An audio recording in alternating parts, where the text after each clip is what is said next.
إن الدين عند الله الإسلام.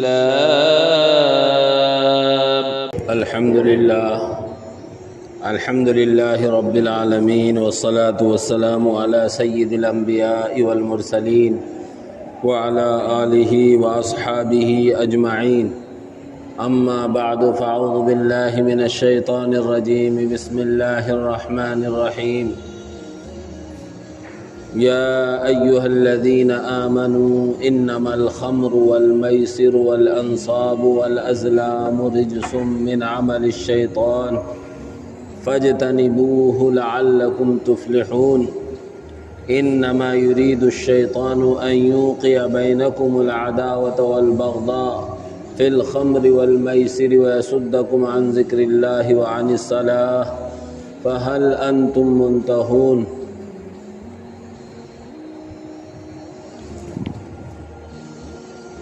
صدق اللہ العلی العظیم. محترم بزرگوں، دین اسلام دین فطرت ہے.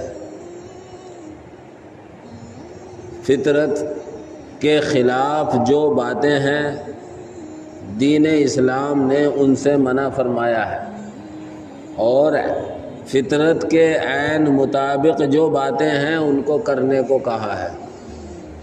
یعنی یوں سمجھو کہ اسلام نے اپنے ماننے والوں کو جو باتیں انہیں کرنے سے فائدہ پہنچے گا ان کا حکم دیا ہے، خواہ وہ کرنے کی ہوں، خواہ وہ کھانے پینے کی ہوں یا سننے کی ہوں. جن باتوں کے کرنے سے یا جن چیزوں کے کھانے اور پینے سے انسان کو نقصان ہوتا ہے، اللہ تبارک و تعالی نے ان چیزوں کو حرام قرار دیا.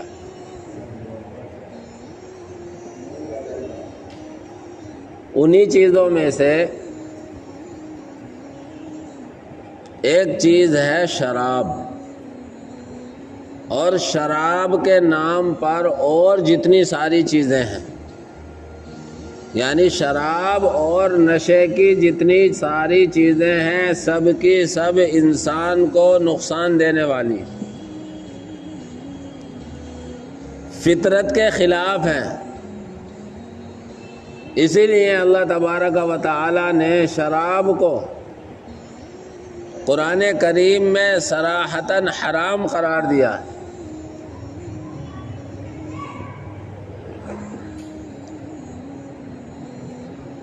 شراب کا اگر ہم تاریخی لحاظ سے جائزہ لیں تو اسلام ہی کے اندر اس کے 3 دور گزرے ہیں،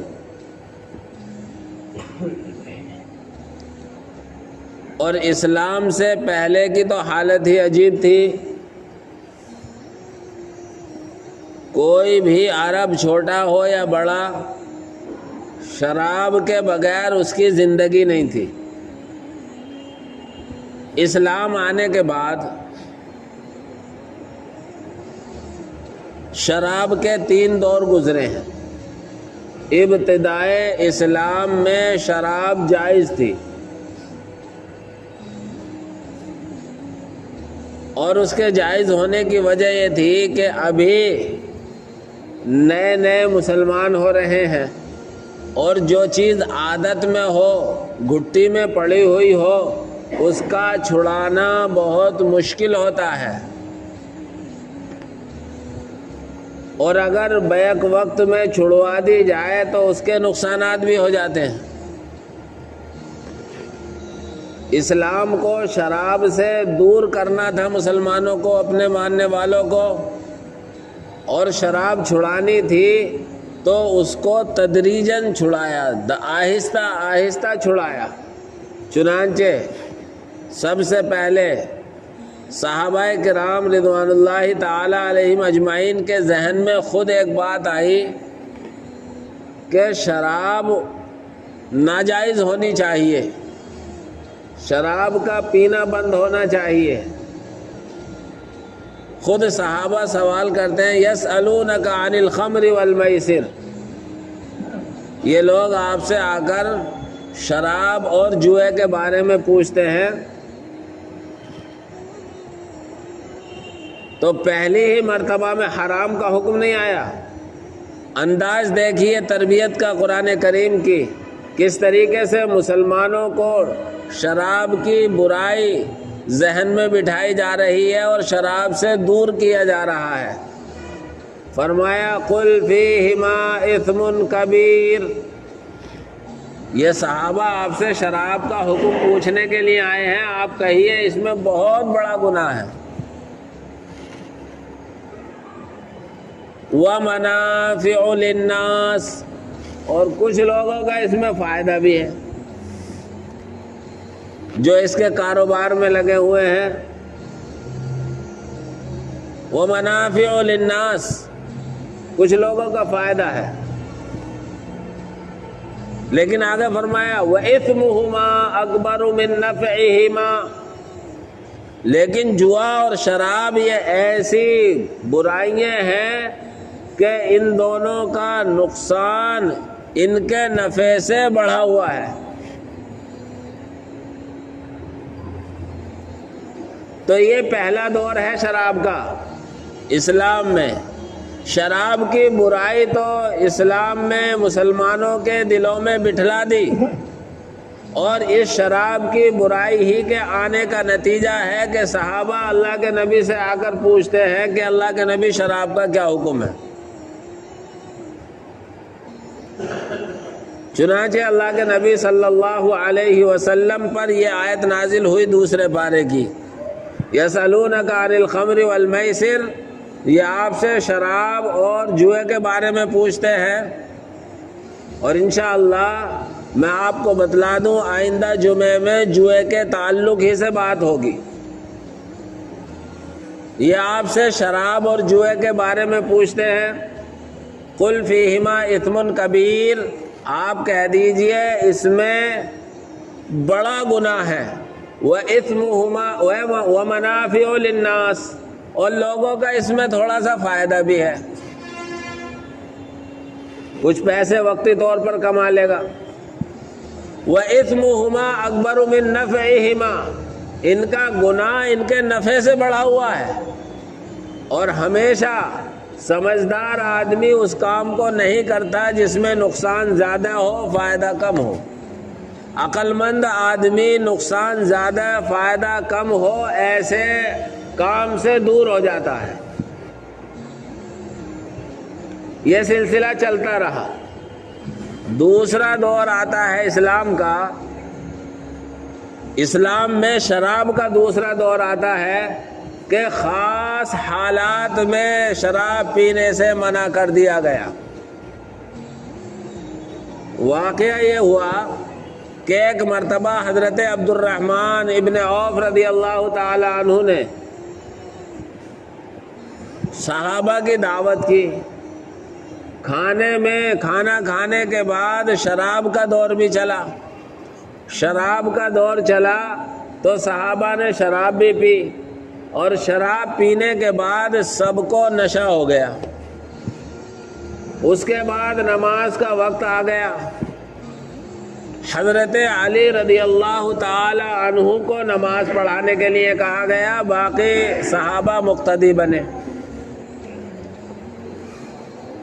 اب جب صحابہ مقتدی بنے اور حضرت علی رضی اللہ تعالی عنہ امام بنے، تو حضرت علی رضی اللہ تعالی عنہ نے نماز میں قل یا ایھا الکافرون لا اعبد ما تعبدون ولا انتم عابدون ما اعبد، یہ سورت پڑھی پوری۔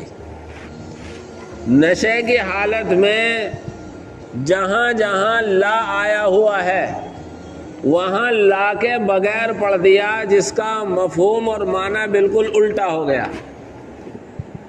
آیت سورت کا ترجمہ ہے، آپ کہہ دیجئے اے کافرو لا اعبد ما تعبدون، جس خدا کو تم خدا کہہ رہے ہو اسے میں خدا نہیں کہہ سکتا، جن چیزوں کی تم پوجا کر رہے ہو میں ان کی پوجا نہیں کر سکتا۔ تو یہاں لا اعبد کا ترجمہ ہے میں پوجا نہیں کروں گا، لا کے بغیر اعبد پڑھ دیا، جس کی وجہ سے ترجمہ بدل گیا اور یہ ہوا کہ میں ان چیزوں کی پوجا کروں گا جن کی تم کرتے ہو، جس سے مقصد ہی فوت ہو رہا تھا۔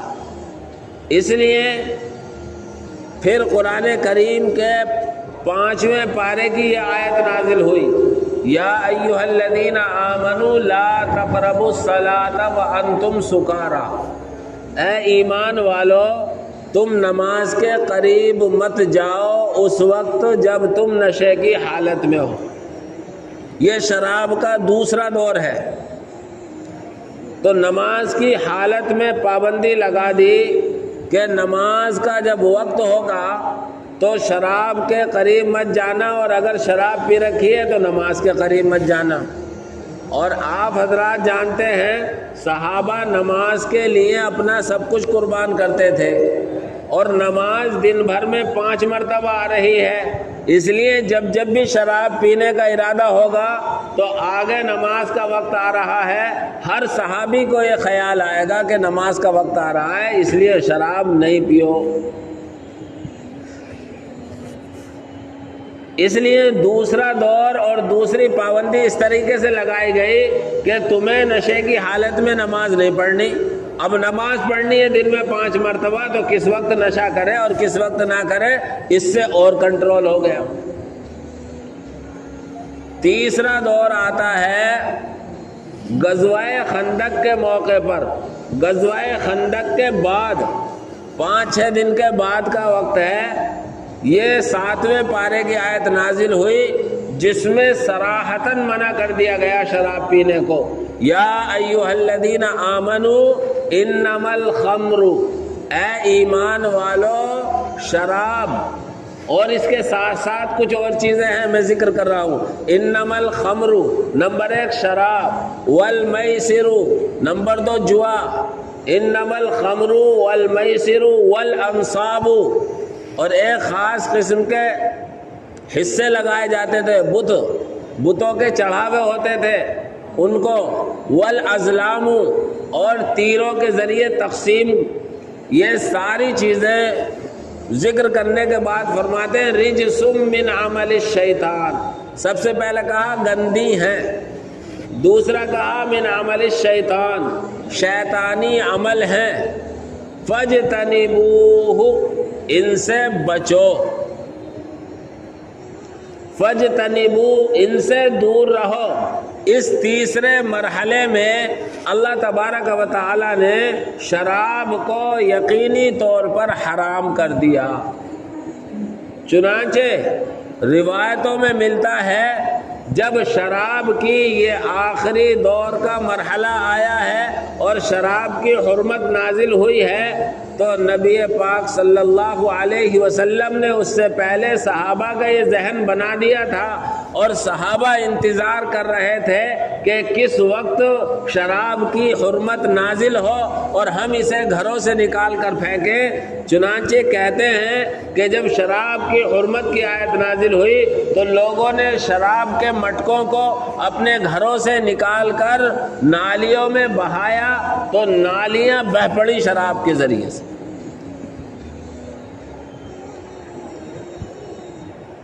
اس لیے ہر ایسی چیز سے اسلام نے اپنے ماننے والوں کو منع کیا ہے جن کا جو ان کو جانی نقصان دیتی ہوں، ان کو مالی نقصان دیتی ہوں، ان کو دنیاوی نقصان دیتی ہوں، یا ان کا دینی نقصان دیتی ہوں، ان کا اخروی نقصان دیتی ہوں۔ کسی بھی طرح کا اگر کسی چیز میں نقصان ہے تو اسلام نے اپنے ماننے والوں کو اس سے دور رکھا ہے۔ چنانچہ شراب انہی چیزوں میں سے ہے جو سب سے زیادہ جانی نقصان بھی کرتی ہے، مالی نقصان بھی کرتی ہے، دنیا کا نقصان بھی کرتی ہے، اور آخرت کا بھی نقصان کرتی ہے۔ آپ سب حضرات جانتے ہیں مالی نقصان تو یہ ہے کہ یہ ایک گندی اور حرام چیز پیسوں سے آتی ہے، جبکہ پیسہ اللہ کی بہت بڑی نعمت ہے۔ اور پیسے کا صحیح استعمال کرنا چاہیے. اور پیسے کا صحیح استعمال یہ ہے کہ اللہ نے جن چیزوں کو حلال کیا ہے، اللہ نے جن چیزوں کو انسانی بدن کے فائدے کے لیے بنایا ہے، ان چیزوں کو خرید کر کھاؤ، ان چیزوں کو خرید کر پیو. جانی مالی نقصان تو یہ ہوا، اور جانی نقصان یہ ہے کہ جو شراب کا عادی ہو جاتا ہے، جس میں شراب کی لت پڑ جاتی ہے، تو اس کی اندر کی ساری کی ساری مشین بیکار ہو جاتی ہے، ضائع ہو جاتی ہے. پھیپڑے اس کے ختم، گردے اس کے ختم، ظاہر میں بہت اچھا دکھائی دیتا ہے لیکن اندر سے وہ کھوکھلا ہو گیا ہوتا ہے. دنیاوی نقصان یہ ہے کہ معاشرے میں کسی بھی نشہ کرنے والے کی وہ عزت اور وہ احترام باقی نہیں رہتا جو ایک ایسے آدمی کا رہتا ہے جو نشے سے دور ہے. معاشرہ اس کو گری نگاہوں سے دیکھتا ہے. اور بہت سی مرتبہ شراب کے نشے میں آدمی وہ کام کر بیٹھتا ہے جو عقل و حواس کے ہوتے ہوئے نہیں کر پائے گا. گندی نالیوں میں شرابیوں کا پڑے رہنا، شرابیوں کو ڈھیلے مارنا، شرابیوں کو لاتوں سے مار دینا، یہ عام چیز ہے. اس لیے معاشرے میں بھی اس کی عزت خراب. اور سب سے بڑا نقصان یہ ہے اللہ تبارک و تعالی کل قیامت میں اس کو آخرت میں جنت سے محروم کر دے. اور جنت سے ہی محروم نہیں کرے گا، حدیث پاک میں آتا ہے جس نے دنیا کی شراب پی لی، کل قیامت میں اللہ تعالیٰ اسے جنت کی شراب سے محروم کر دے گا. جنت میں اللہ تبارک و تعالیٰ نے دنیا میں شراب حرام کی ہے تو اس کا بدل جنت میں عطا فرمایا، اور جنت میں شراب کی نہریں ہوں گی. اور میرے بھائیوں، حدیث پاک میں تو اللہ کے نبی نے یہ فرمایا شراب تمام برائیوں کی جڑ ہے. تفسیر کی کتابوں میں اس حدیث کو سمجھانے کے لیے ایک واقعہ لکھا ہوا ہے، اور اسی واقعے کو میں سناتا ہوں، اس سے سمجھ میں آئے گا کہ کیسے شراب تمام برائیوں کی جڑ ہے. ایک نوجوان عورت آتی ہے اور ایک نوجوان کپڑے کا کام کر رہا ہے دکان پر. اس کی کپڑے کی دکان ہے، کسی بہانے سے اسے اپنے گھر لے جاتی ہے. گھر لے گئی، گھر کے دروازے بند کر لیے، اور گھر کے دروازے بند کرنے کے بعد گھر میں اس عورت کے علاوہ اور اس نوجوان کے علاوہ کوئی نہیں تھا سوائے ایک چھوٹے بچے کے.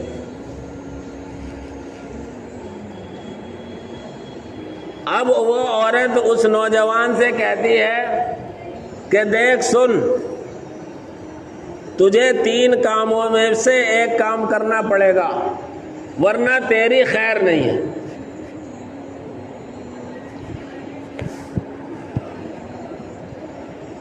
وہ 3 کام یہ ہیں، یا تو میرے ساتھ منہ کالا کر،